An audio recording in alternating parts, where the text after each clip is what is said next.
Dharma is a very important concept in ancient political thought.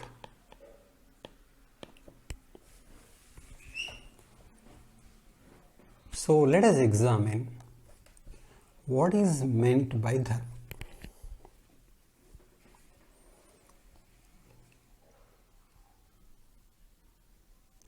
I would like to explain like this. See, now, how do we pass a law? We have a parliament. Parliament passes a law, and law deals with do's and don'ts. And if you do what you are not expected to do, it will be considered crime and it will lead to punishment.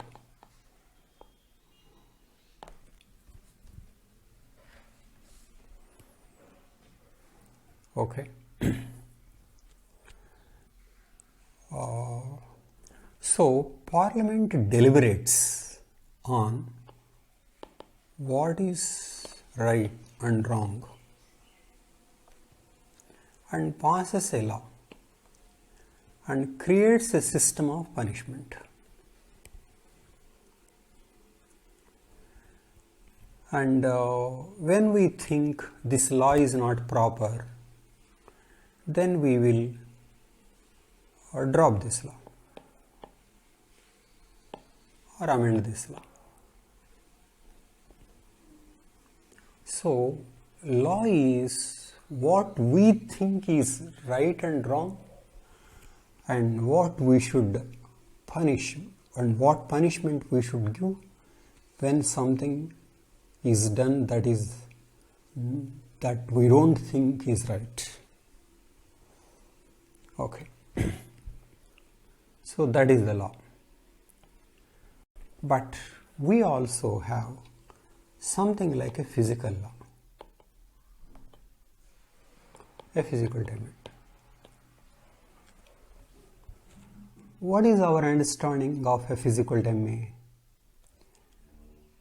It is not a law we made.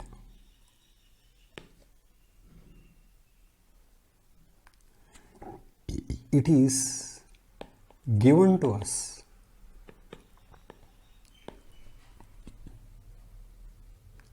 We did not choose.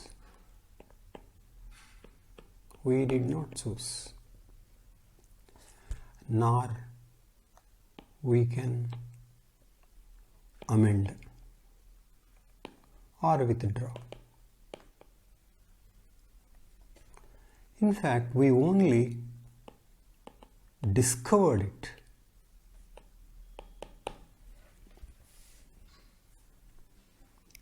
So, physical law is what we discovered.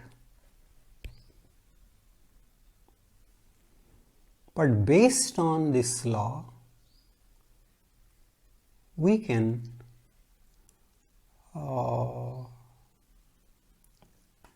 give a building code. But that is based on physical law. So, a physical domain is different from the law passed by the Parliament. Now, coming to the concept of what is Dharma. Dharma is conceived as similar to a physical domain. That is given by God or given by nature.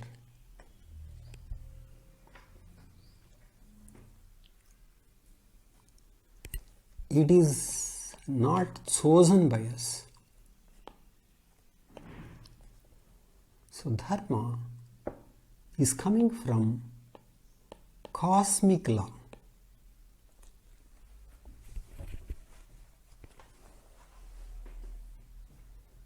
Okay. What happens when F is equal to ma is violated? Then certain losses. Building not possible or weak. If this law is not respected. So who is ensuring that it is not possible or it is weak? That is divine source. That is just the nature of physical universe.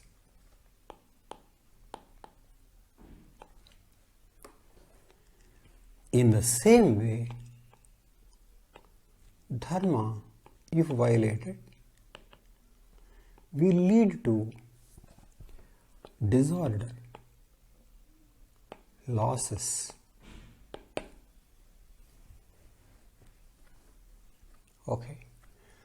Now, in Sanskrit, the root word of dharma is dhri in Sanskrit. It means to hold, to maintain,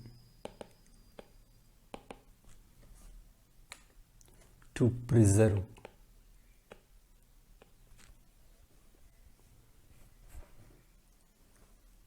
Okay. So, order is preserved through dharma.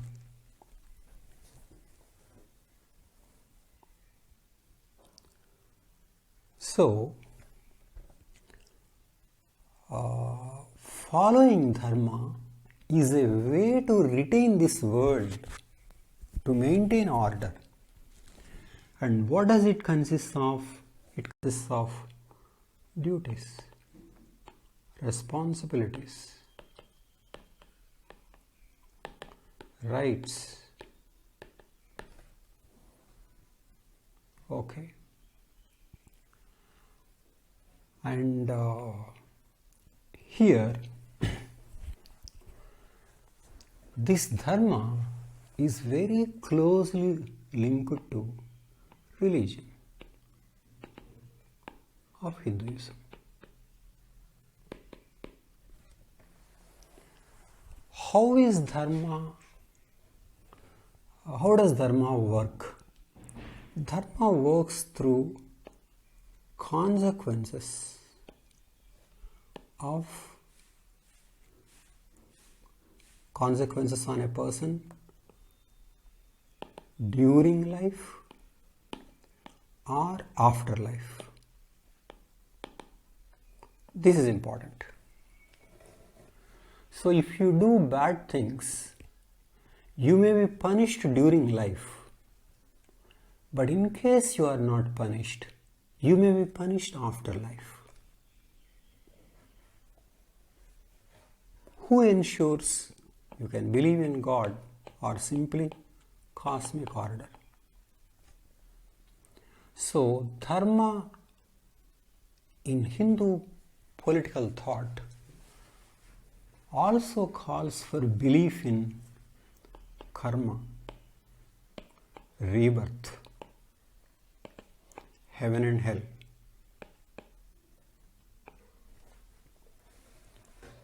So, if the consequences of not following dharma are escaped during life,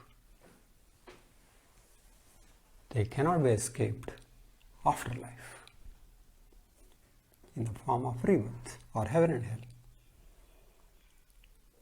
Okay. So, this is the concept of dharma.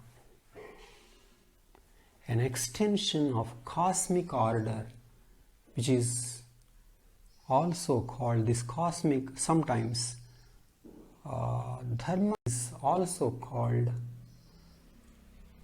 law. At one time it was called law, but later it came to be called dharma. Also Rita, in Vedas. Okay. So essentially, this is something divine, God-given, not under our control. Okay. And everyone should go by it.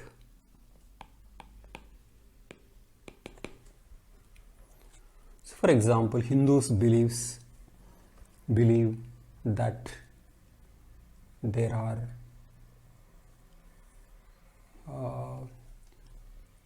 four ends, purushartha of life: dharma, artha, kama, moksha. One is supposed to go by dharma, should pursue artha, and can pursue sensory pleasure, kama, and in the end one should pursue moksha. And this is through certain ashramas, refer to life stages: brahmacharya, grihastha, vanaprastha, and sannyasa. These are the ideals. And dharma is for everybody, which means within a family, within business, within an army. Okay. You relevant for a brother, for a father, or a sister, or for a king. Nobody can escape dharma. And king has certain things to do. But where is this dharma conveyed? Vedas, Upanishads, Puranas, Smritis, epics like Ramayana, Mahabharata. Okay. Manusmriti. These are Dharma Shastras. And they convey a moral code. And also Gita.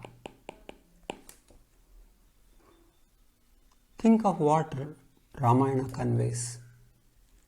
What a king should do, what a brother should do, what a woman should do.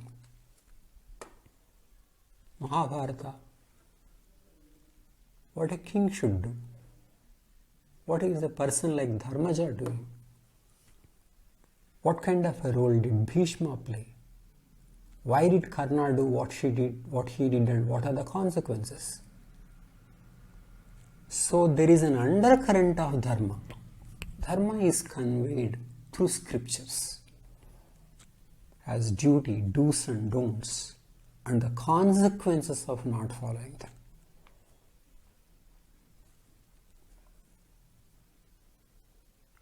Okay. So this is about dharma. And coming to dharma of a king. King is supposed to do what God expects him to do. Protect the weak. Welfare of the people. Security of the people.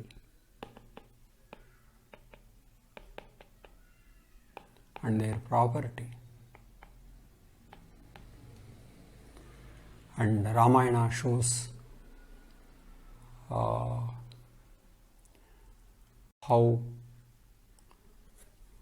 public opinion is important.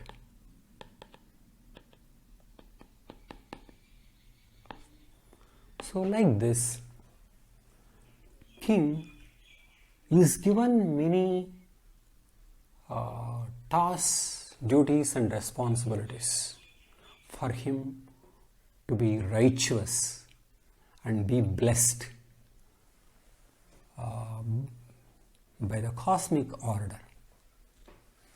Okay, so this is one aspect. But let us look at the concept of dharma critically.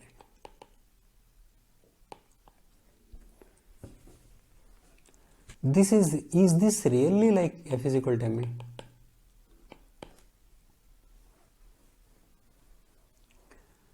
It turns out, going by the specific code of this is dharma, this is adharma, we modern people find many things that are regarded as dharma then are adharma now. There are two clear cases of caste and gender.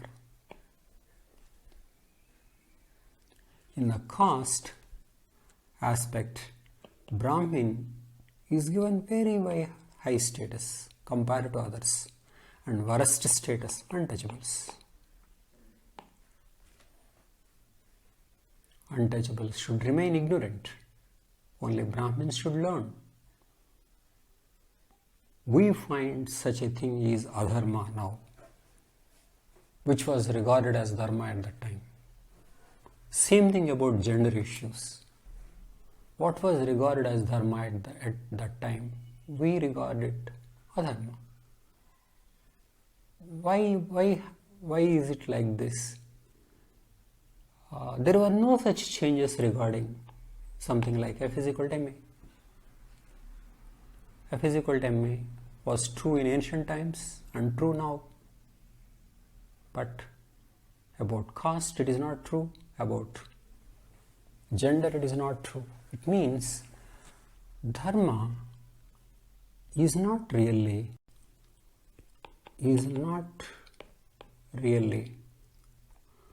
what is thought to be. A huge part of dharma is man-made, and in fact some privileged people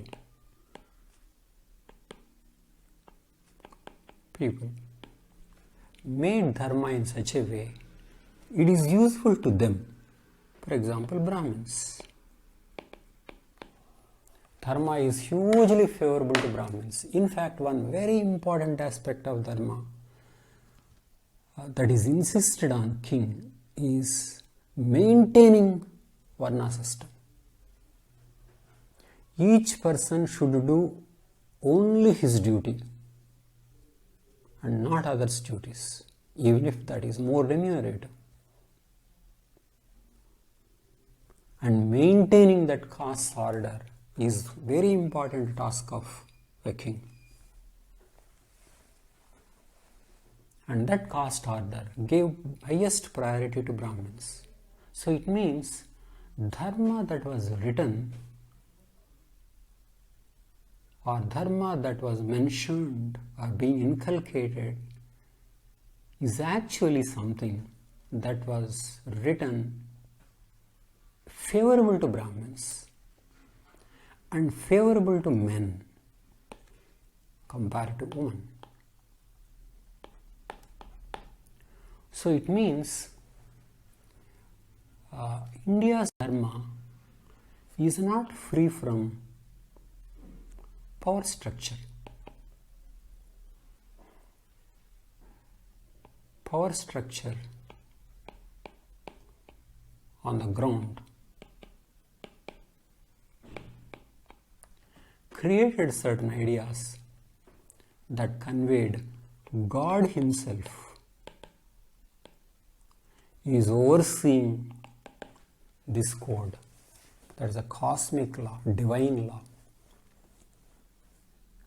So it turns out that's not really a divine law or a cosmic order. It is simply an order which was working to the benefit of some people. So, is it that it is only the benefit of some people and there is no element of justice in it? It is not like that. Part of it is definitely, it is a contribution to justice and peace. But part of it is calculated to maintain what we regard as unjust now.